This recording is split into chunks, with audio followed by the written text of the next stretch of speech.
Story with Binaca. सुनिए कहानी Binaca की जुबानी। हाजिर है चाणक्य नीति।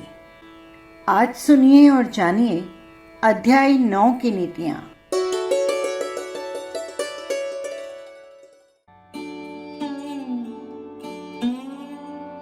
नीति 1। यदि तू चाहता है तो बुरे व्यसनों और बुरी आदतों को विष के समान समझकर उनका त्याग कर दे तथा क्षमा, सरलता, दया, पवित्रता और सत्य को अमृत के समान ग्रहण कर। आचार्य चाणक्य ने मुक्ति चाहने वालों को सलाह दी है कि विषयों को वे विष के समान छोड़ दें, क्योंकि जिस तरह विष जीवन को समाप्त कर देता है, उसी तरह विषय भी प्राणी को भोग के रूप में नष्ट कर देते हैं। यहाँ विषय शब्द का अर्थ वस्तु नहीं, बल्कि उनमें आसक्ति का होना है। इस प्रकार आचार्य की दृष्टि में विषयासक्ति ही मृत्यु है। लोग जिस अमृत की तलाश स्वर्ग में करते हैं, उसे आचार्य ने इन 5 गुणों में बताया है। इस श्लोक का उल्लेख अष्टावक्र गीता में भी इसी रूप में जनक अष्टावक्र संवाद के रूप में हुआ है। यहाँ चेत अर्थात यदि, ये शब्द अत्यंत महत्वपूर्ण है। ऐसा कहने का तात्पर्य है कि यदि कोई मुक्त होने का संकल्प कर चुका है, वैसे प्रायः हम बंधन में आनंदित होते हैं और बंधन में ही सुरक्षा महसूस करते हैं। नीति 2। जो लोग एक दूसरे के भेद को प्रकट करते हैं, वे उसी प्रकार नष्ट हो जाते हैं जैसे बांबी में फंसकर सांप नष्ट हो जाता है। इसका अर्थ ये है कि अपमानित करने के विचार से अपने मित्रों के रहस्यों को प्रकट करने वाले उसी प्रकार नष्ट हो जाते हैं जिस प्रकार बांबी में घुसा हुआ सांप बाहर निकल नहीं पाता और बांबी के अंदर ही दम घुटकर मर जाता है। ऐसे लोग न घर के रहते हैं न घाट के। नीति 3। ब्रह्मा ने सोने में सुगंध और ईख के पौधे में फल उत्पन्न नहीं किए, और निश्चय ही चंदन के वृक्ष में फूल भी पैदा नहीं होते। इसी तरह विद्वान व्यक्ति को अधिक धनी और राजा को अधिक लंबी आयु वाला नहीं बनाया। उससे ऐसा लगता है कि प्राचीन काल में प्रभु को बुद्धि देने वाला कोई नहीं था। अर्थात श्रेष्ठ वस्तु को प्रत्येक व्यक्ति चाहता है। यही चाह उसे उस व्यक्ति से दूर कराती है जिसे प्राप्त करने के लिए उसने कठोर श्रम किया है, क्योंकि उसमें भी उसे कमी नजर आने लगती है। ऐसे असामंजस्य की स्थिति को ही आचार्य ने यहाँ प्रस्तुत करने का प्रयास किया है। यदि सोने में सुगंध भी होती तो उसका मूल्य और भी बढ़ जाता। इस यदि के संदर्भ में ही लोगों की ओर से आचार्य यहाँ सृष्टि रचयिता को उलाहना दे रहे हैं, उनकी बुद्धि को कोस रहे हैं। लेकिन यदि ऐसा हो जाता जैसी लोगों की चाह है, तो वैसा न करने की कामना लोग करते। क्या ये सच नहीं है? नीति 4। सभी प्रकार की औषधियों में अमृत सबसे प्रमुख औषधि है। सुख देने वाले सब साधनों में भोजन सबसे प्रमुख है। मनुष्य की सभी इंद्रियों में आंख सबसे प्रधान और श्रेष्ठ है, तथा शरीर के सभी अंगों में मनुष्य का सिर सर्वश्रेष्ठ है। अर्थात कुछ व्यक्तियों ने इस श्लोक में आए हुए अमृता शब्द का अर्थ गिलोय से भी किया है। गिलोय का उपयोग अनेक रोगों में किया जाता है, परंतु मूल अर्थ अमृत ही उचित है, क्योंकि अमृत भी एक प्रकार की औषधि है और अमृत से सभी जीवन प्राप्त करते हैं। मनुष्य के पास धन आदि सभी सुख के साधन हैं, परंतु जब तक वो भोजन नहीं करता तब तक उसे पूर्ण सुख प्राप्त नहीं होता। इसीलिए भोजन को सब सुखों में प्रधान माना गया है। मनुष्य अनेक इंद्रियों से युक्त है। वो सुनता है, स्पर्श करता है, चखता है, अनुभूति करता है, परंतु यदि वो देख नहीं सकता तो उसे इंद्रियों से पूर्ण सुख प्राप्त नहीं होता। इसीलिए आँखों को सब इंद्रियों में प्रधान बताया गया है। इसी प्रकार शरीर के सभी अंगों में मनुष्य का सिर प्रधान है, उसी को सभी अंगों में श्रेष्ठ माना गया है। मस्तिष्क का महत्व सर्वविदित है। नीति 5।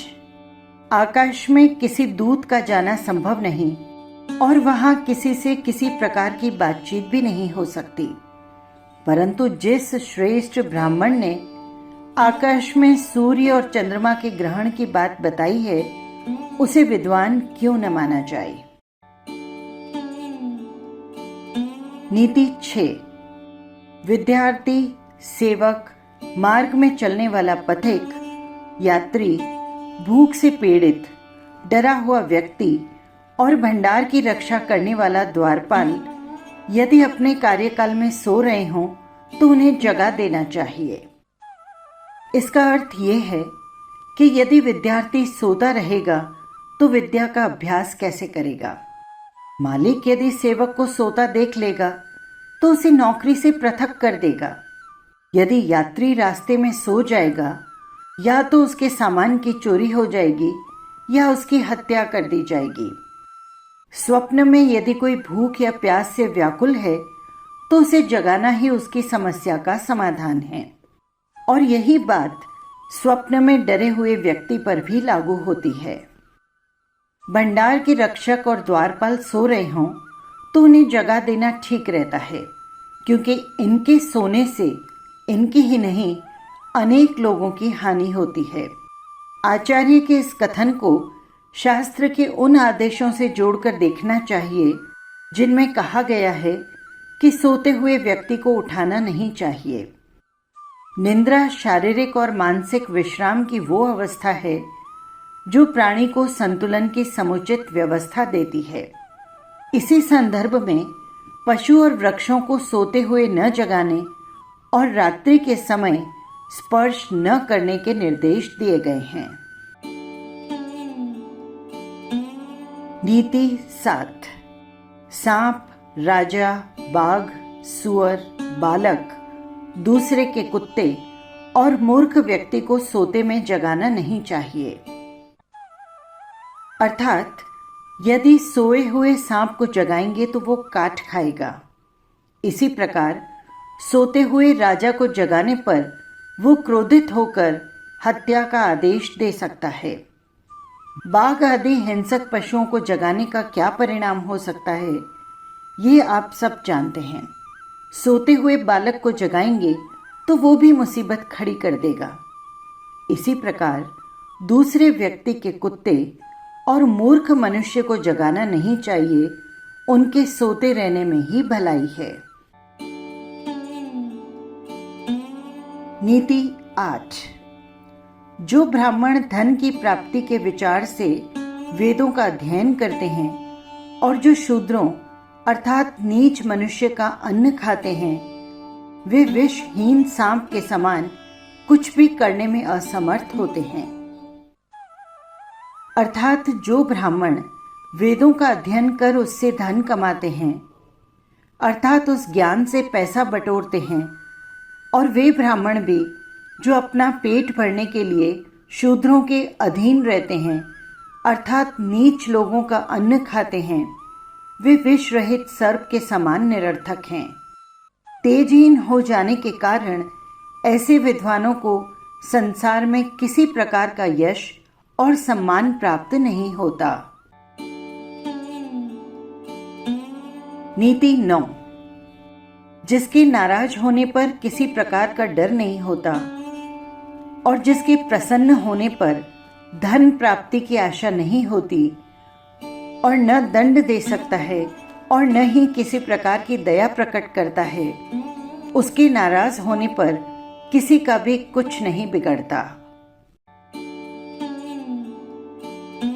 नीति 10। विषहीन सांप को भी अपना फन फैलाना चाहिए। उसमें विष है या नहीं, इस बात को कोई नहीं जानता। हाँ, उसके इस आडंबर से अथवा दिखावे से लोग भयभीत अवश्य हो सकते हैं। नीति 11। मूर्ख लोग अपना प्रातःकाल का समय जुआ खेलने में, दोपहर का समय स्त्री प्रसंग में और रात्रि का समय चोरी में व्यर्थ करते हैं। चाणक्य द्वारा प्रयुक्त मूर्ख और व्यर्थ शब्द यहाँ महत्वपूर्ण हैं। मूर्खों के बारे में ऐसा कहकर आचार्य ने संकेत किया है कि विद्वान अपना समय सत्कार्यों में व्यतीत करते हैं। नीति 12। अपने ही हाथ से गुथी हुई माला, अपने हाथ से घिसा हुआ चंदन और अपने ही हाथ से लिखी हुई भगवान की स्तुति करने से मनुष्य इंद्र की धन संपत्ति को भी वश में कर सकता है। चाणक्य का भाव यह है कि धनवान व्यक्ति को भगवान की स्तुति करने के लिए किए जाने वाले उपायों को स्वयं अपने हाथ से करना चाहिए। दूसरों से करवाने से कोई लाभ नहीं होता। नीति 13। ईख, तिल, मूर्ख, छोटे आदमी, स्त्री, सोना, भूमि, चंदन और दही तथा पान, इन्हें जितना मला जाएगा उतने ही इनके गुण बढ़ेंगे। इसका अर्थ ये है कि ईख और तिल आदि को जितना दबाएंगे उतना अधिक तेल और रस निकलेगा। सोने को जितना तपाया या शुद्ध किया जाएगा उसमें चमक और निखार आएगा। भूमि में जितना अधिक हल चलाया जाएगा उतना ही अधिक उससे अन्न उत्पन्न होगा। इसी प्रकार चंदन और दही आदि को जितना रगड़ेंगे या मथेंगे उतना ही उनके गुण में वृद्धि होगी। और मूर्ख के मस्तिष्क पर जब भी जोर पड़ेगा तभी वो कुछ गुणों को ग्रहण कर सकेगा। ये बात उन जातियों और राष्ट्रों पर लागू होती है जो प्रमाद में डूबी हुई है या निकम्मी हो गई हैं। जिन्होंने संघर्ष किया वो हमेशा उन्नत और विकसित होते हैं। नीति 14। दरिद्र अवस्था में यदि व्यक्ति ठहर नहीं छोड़ता तो निर्धनता कष्ट नहीं देती। साधारण वस्त्र को यदि साफ रखा जाए तो वो भी अच्छा लगता है। यदि सामान्य भोजन जिसे पुष्टिकर न माना जाए फिर भी वो ताज़ा और गर्म खाया जाए तो अच्छा लगता है। इसी प्रकार सुशीलता आदि गुणों के होने पर कुरूपता बुरी नहीं लगती। आचार्य के अनुसार व्यक्ति में यदि गुण हैं तो उसमें दोषों की ओर कोई ध्यान नहीं देता। वस्त्र भले ही सस्ता हो लेकिन स्वच्छ होना चाहिए। भोजन भले ही साधारण हो किंतु उचित ढंग से यदि उसे पकाया या परोसा जाए तो वो रुचिकर लगता है। अर्थ ये है कि व्यक्ति में गुणों की प्रधानता होनी चाहिए, दिखावे की नहीं।